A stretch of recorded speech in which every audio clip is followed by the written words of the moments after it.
علیکم السلام علیکم۔ آج ہم تفسیر قرآن میں سورہ فاتحہ کی آیت نمبر 2 کی ایکسپلینیشن کو دیکھیں گے، اور سیکنڈ آیت ہے الرحمن الرحیم، جو بڑا مہربان اور نہایت رحم کرنے والا ہے۔ یہاں غور کیجیے گا، اللہ تعالیٰ کے 2 ناموں کو بڑی خوبصورتی کے ساتھ کلیکٹ کیا گیا ہے۔ جیسے کہتے ہیں نا حسین و جمیل، اب حسین کا مطلب بھی وہی ہے اور جمیل کا مطلب بھی وہی ہے، لیکن ہم پھر بھی 2 لفظوں کو کلیکٹ کر کے بولتے ہیں تاکہ ہمارے جذبات کے ساتھ ہمارے الفاظ بھی اس بات کی عکاسی کریں کہ ہم سامنے والے کی کتنی خوبصورتی سے بڑائی بیان کر رہے ہیں۔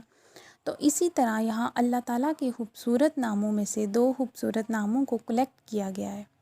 اب دیکھیے، رحمان کا مطلب ہے بڑا مہربان۔ اللہ کی مہربانی کو سمجھنے کے لیے نا انسان کا اپنی اوقات دیکھنا بہت ضروری ہے، ورنہ ہم اللہ تعالیٰ کی مہربانی کو نہ سمجھ سکیں۔ اب اللہ مہربان ہے کہتے ہیں، شیخ سعدی فرماتے ہیں اندر والا سانس باہر نہ آئے تو بندہ کیا کر سکتا ہے، باہر والا سانس اندر نہ جائے تو بندہ کیا کر سکتا ہے۔ You know the process of inhalation and exhalation. Science کے اسٹوڈنٹ اس کو اچھی طرح سے سمجھ سکتے ہیں۔ انہیلیشن پروسیس ہوتا ہے سانس کو اندر لے کے جانے کا عمل، اور ایکسہیلیشن سانس کو باہر لے کے جانے کا عمل۔ تو مراد یہ کہ سانس لینے میں بھی انسان اللہ تعالیٰ کی ذات کا محتاج ہے۔ جب ہم ہر چیز کے لیے اللہ کی ذات کے محتاج ہیں اور وہ ہماری محتاجیاں دور کرنے والا ہے، تو اللہ کی مہربانی کا کوئی اور ثبوت کیا ہوگا۔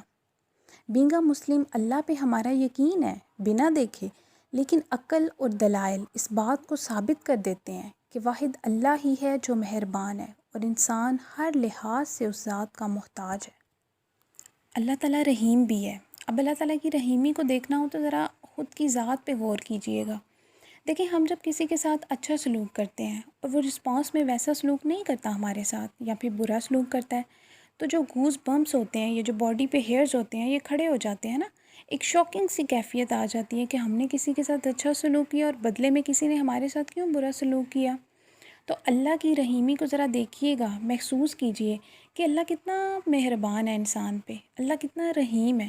دیکھیں، ہم اور آپ بھی گنہگار ہیں، ہم بھی اللہ تعالیٰ کی کتنی نافرمانیاں کرتے ہیں۔ اسی طرح دیکھیے گا تو کائنات میں بہت سارے لوگ ایسے ہیں جو متکبر ہیں، سرکش ہیں، بدکار ہیں، لیکن اللہ تعالیٰ نہ ہی ان کا رزق روکتا ہے، نہ پانی، نہ کھانا، نہ ہی سانسیں، سب کچھ بحال رہتا ہے نا سب کا۔ ویسے ہی اس سے بڑھ کر اللہ تعالیٰ کی رحیمی کیا ہوگی۔